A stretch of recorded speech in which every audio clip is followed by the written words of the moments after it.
Have you ever played hide and seek?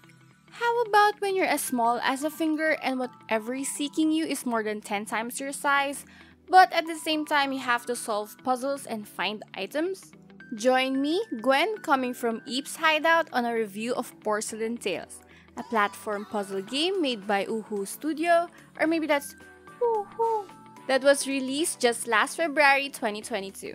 The game has only one chapter release that is free to play and available on Steam.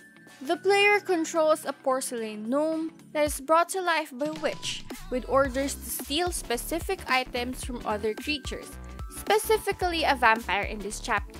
However, obtaining items is not easy as just finding and then grabbing them.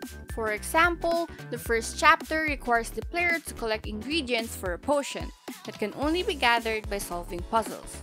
This along with avoiding the house occupant, while at the same time avoiding creating a lot of noise, be it by dropping items from shelves or sneezing because of a dust bunny. Although it is a puzzle game, progression is really clear as there are goal objectives properly laid out. Puzzles are of average difficulty and may be more on the easier side as hints are really clear right from the beginning, which I think is more on the plus side because again, there's a vampire walking around ready to grab or stomp you and the gnome has limited lives. The main problem this game has is maneuvering because there are a lot of clipping issues.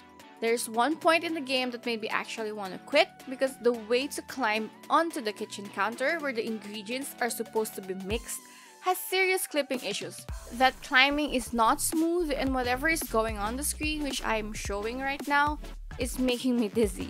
This means I finished a potentially 20-minute game in double the time because I repeatedly fumbled my jumps, and I'm sure my spacebar is undoubtedly frowning at me now. The only reason I've pushed through is a desire to properly finish the game in order to create a proper review. The things I do for you guys. Another qualm I have is the lack of a save feature.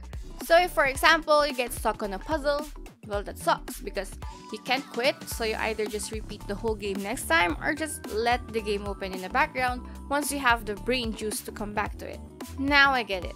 This is potentially a bigger game that has chapters and in the future, saves will be per chapter, but it is the only one released so far, so maybe a save or checkpoint system will make it a bit better.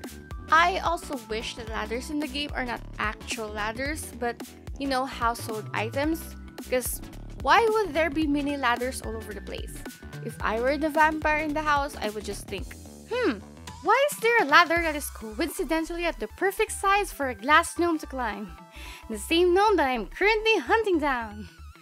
There are already instances where books are laid out for a perfect staircase, so why not be consistent and use other household items to climb all over the house? Generally, the game is not as smooth as butter, but technicalities aside, the concept is kinda good. It is not original, but I am a sucker for puzzle games. It is also good that most objects are interactable, so there are instances where a pillow can be moved to break your fall or to create a step. Also, the vampire enemy is manageable and not frustrating as it can be distracted to go to another room, for example, by deliberately making a noise, which is good. It is also free to play, so we really can't complain that much, and there are multiple endings and collectibles, which adds a bit of retention. I might give this game another chance when they release new chapters, and maybe after a few more patches. Thanks everyone for reaching the end of this video. This has been Gwen from Eep's Hideout. Why not comment, like, and subscribe if you like this video. Bye!